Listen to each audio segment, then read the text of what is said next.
ओम शांति।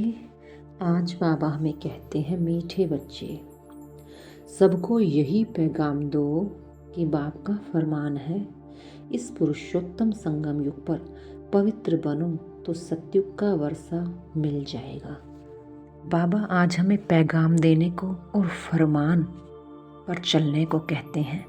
पैगाम कौन सा देना है? एक बाप का परिचय देना है कि भगवान कहीं दूर नहीं, इस धरा पर ही आए हुए हैं और भगवान से मिलने के लिए मर्यादाओं पर चलना पड़े, पढ़ाई को रोज पढ़ना पड़े।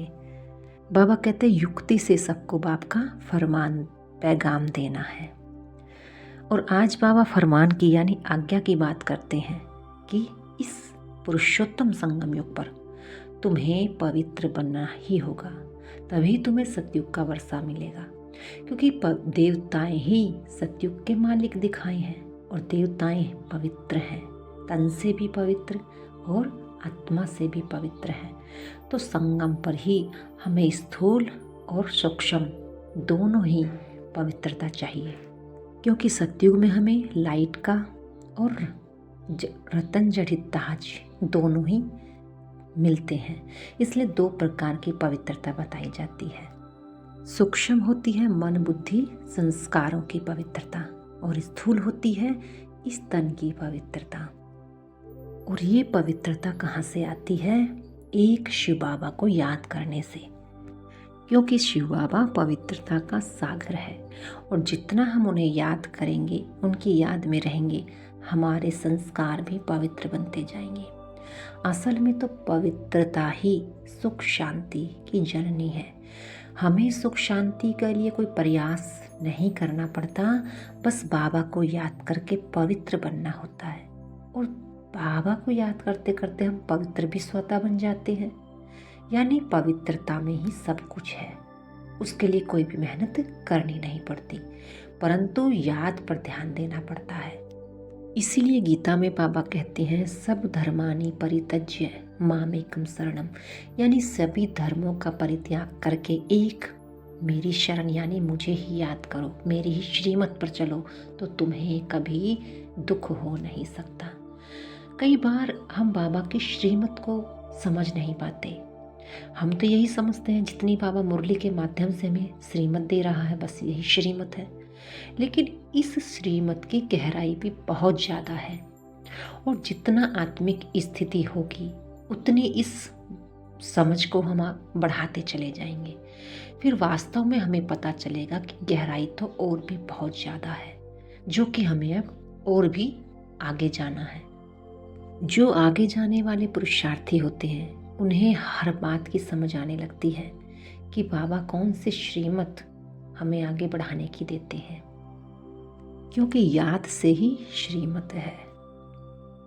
आगे बाबा कहते हैं, कौन सा सस्ता सौदा सबको बताओ, इस अंतिम जन्म में बाप के डायरेक्शन पर चल पवित्र बनो, तो 21 जन्मों के लिए विश्व की बादशाही मिल जाएगी। ये बहुत सस्ता सौदा है, यही सौदा करना तुम सबको सिखाओ। बोलो अब शिव बाबा को याद करके पवित्र बनो, तो पवित्र दुनिया का मालिक बनोगे। सस्ता सौदा क्या है? पवित्र बनना और बाबा को याद करना। उसमें कोई खर्चा भी नहीं, लेकिन इंटेंशन देना होता है, अटेंशन रखना होता है अपने हर सूक्ष्म कर्म पर, तभी हम अपने सूक्ष्म में पवित्रता को ला सकते हैं और स्थूल में भी पवित्रता धारण कर सकते हैं।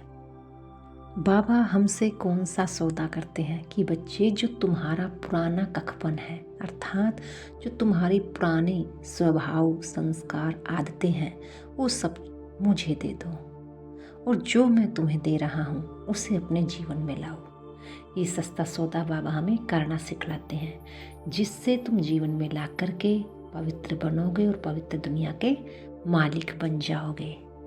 इसमें कुछ भी खर्चा नहीं करना, बस तुम्हें श्रीमत पर चलते रहना है। यही हमारी बाबा की फरमान है। बाबा कहते हैं, उत्तम से उत्तम पुरुष ये देवी देवताएं हैं और इनमें भी ऊंचे कौन हैं? लक्ष्मी और नारायण, क्योंकि ये सृष्टि में सबसे पहले आते हैं, इसलिए ये सबसे ऊंचे गाए हुए हैं और इनको बनाने वाला ऊंचे से ऊंचा बाप शिव बाबा गाया हुआ है। बाबा कहते हैं ईश्वर को ना जानने के कारण ऐसे ही राम राम जपते रहते हैं। तुम बच्चों के अंदर में ये बातें धारण होनी चाहिए कि हम कोई भी कार्य कर रहे हैं तो हमें उसका अर्थ समझ है। चाहे हम खान पान की शुद्धि ला रहे हैं, अपने स्वच्छता ला रहे हैं, तो क्या हमें हर चीज़ की समझ है? हम दूसरों को समझा सकते हैं? बाबा कहते हैं कोई भी कर्म तुम करते हो उसकी समझ तुम्हें होनी चाहिए ताकि दूसरों को युक्ति से समझा सको। बाबा कहते हैं विचारों को पता नहीं पड़ता कि अभी संगम युग है, इसीलिए पवित्रता के ऊपर इतना हंगामा करते हैं। समझते हैं इस कलयुग में पवित्र कैसे रह सकते हैं, लेकिन बाबा कहते हैं बस एक ही छोटा सा बाबा हमें कार्य बताते हैं कि तुम मुझे याद करो तो तुम सहज ही पवित्र बन जाओगे। जो मैं तुमसे कहूँ वो तुम करते चलो तो पवित्रता तुम्हारे लिए कोई मुश्किल नहीं होगी। लेकिन हम वो करते नहीं हैं, इसलिए पवित्रता हमें बड़ी भारी लगती है। तो बाबा ने सहज बता दिया तुम श्रीमत पर चलो तो तुम्हें सब कुछ प्राप्त होने लगेगा। श्रीमत पर चलना ही बाबा का फरमान है। श्रीमत पर चलने के लिए हमें खुद से पुरुषार्थ करना होगा। बाबा ने तो ये बता दिया है। ये चीज़ें हमें मिलती नहीं हैं, लेकिन हमें मेहनत करके श्रीमत पर चलना होता है, तब हमें स्वतः ही सुख शांति का वर्षा मिलने लगता है। लेकिन अगर श्रीमत पर नहीं चलेंगे और चाहेंगे सुख शांति का वर्षा मिल जाए, ऐसा नहीं होता। फिर वो वर्षा परमानेंट नहीं मिल सकता। बाबा कहते हैं बड़ी युक्ति से समझाना है जो कि सांप भी मर जाए और लाठी भी न टूटे। बाप कहते हैं चूहे से गुण उठाओ। आज बाबा हमें गुण उठाने के लिए किसको चुन रहे हैं? चूहे को। कि चूहा काटता ऐसे है जो खून भी निकलता नहीं, परंतु पता बिल्कुल नहीं पड़ता। क्या कहता है? खून तो निकलता है लेकिन मनुष्यों को पता नहीं पड़ता कि कुछ हुआ है। तो बाबा भी कहते हैं तुम्हें पवित्रता की युक्ति ऐसे बतानी है कि वो करना भी उनके लिए आसान हो जाए और उन्हें पता भी ना पड़े। सबसे अच्छी युक्ति कौन सी? बाबा बताते हैं बच्चे सदा स्वमान की सीट पर सेट रहो। जितना स्वमान में रहोगे उतना अधिकार प्राप्त होगा और बल मिलेगा बाबा का। और हमें दूसरों के प्रति भी पवित्र संकल्प रखने होते हैं। आज की सारी मुरली में बाबा पवित्रता की बात हमें समझाते हैं। बाबा को याद करते रहेंगे तो एक दिन संपूर्ण पवित्र बन जाएंगे, क्योंकि पवित्र बनना ये एक डिग्री हासिल करना है। धीरे धीरे ही हम उस तक पहुंच पाते हैं, क्योंकि पवित्रता की जब हम चलते हैं पवित्रता के ऊपर तो हमें पता पड़ता है कि पवित्रता छोटी मोटी नहीं है, बहुत बड़ी होती है।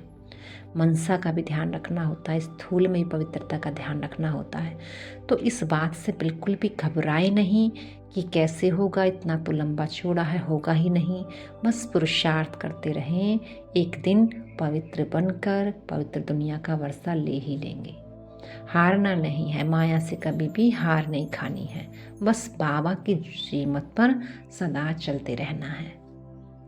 बाबा कहते हैं सतयुग में एक धर्म एक मत होगी, एक ही राज्य होगा, क्योंकि जब हम संगम युग पर धारणाएं जीवन में लाते हैं वही हमारा धर्म बनता है।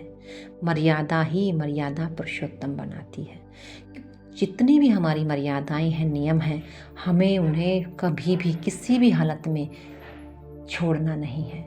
हमारे नियम ऐसे पक्के होने चाहिए कि प्राण जाए वचन ना जाए, क्योंकि वो हमारे हैं, हमने किसी और से नहीं कराए हुए हैं, हमने खुद अपने प्रति किए हैं। हम क्या खाते हैं, क्या छोड़ते हैं, क्या नहीं करते, वो हमारी मर्यादा है और उसमें कोई भी दखल नहीं दे सकता। अगर देगा भी तो भी कुछ ही समय के लिए, एक दिन तो उसे भी झुकना पड़ेगा, क्योंकि पवित्रता सभी को झुका देती है। आपने देखा होगा सन्यासियों के पास जब राजाएं जाते थे तो नतमस्तक होकर उनके पैरों में झुकते थे, प्रणाम करते थे। तो एक सन्यासी की पवित्रता, शरीर की पवित्रता भी राजा को झुका देती है अपने चरणों में। हमें तो बाबा मनसा की, दृष्टि की, बोल की कितनी पवित्रता सिखाते हैं। तो जब हम इन मर्यादाओं पर चलते हैं तो एक दिन सबको झुकना ही पड़ता है, सब अपनी जिद छोड़ देते हैं। लेकिन हमें युक्ति से उस समय कुछ सहन भी करना होता है, क्योंकि युक्तियां तो हमें ही निकालनी होती हैं। हर एक के पास पवित्रता की युक्ति अलग अलग होती है, क्योंकि हर एक की समस्या अलग अलग होती है। वैसे तो पवित्रता एक ही है सबके लिए, लेकिन कर्मों में जब हम आते हैं, किसी की दृष्टि की ज़्यादा होती है, किसी की बोल की, किसी की तन की, किसी की मनसा के लिए उसने को संघर्ष करना पड़ रहा है, तो पवित्रता बहुत होती है। हमें अपने जीवन में देखना है कि हमारे वाली पवित्रता कौन सी कम है, जिसे हमें और ही हाईएस्ट बनाना है। उसकी युक्ति हमें ही देखनी होगी कि वो कैसे हाईएस्ट तक जा सकती है। पढ़ाई भी एक है और ये पेपर भी एक है, लेकिन करना हमें अपने अपने अनुसार ही होता है। धारणा के बिंदु हैं, ऊंच पद पाने के लिए मुख से सदैव रत्न निकालने हैं, पत्थर नहीं। मनसा वाचा कर्मणा, ऐसे कर्म करने हैं जो मर्यादा पुरुषोत्तम बनाने वाले हों। दूसरी पॉइंट, इस अंतिम जन्म में पवित्र बनने की प्रतिज्ञा करनी है।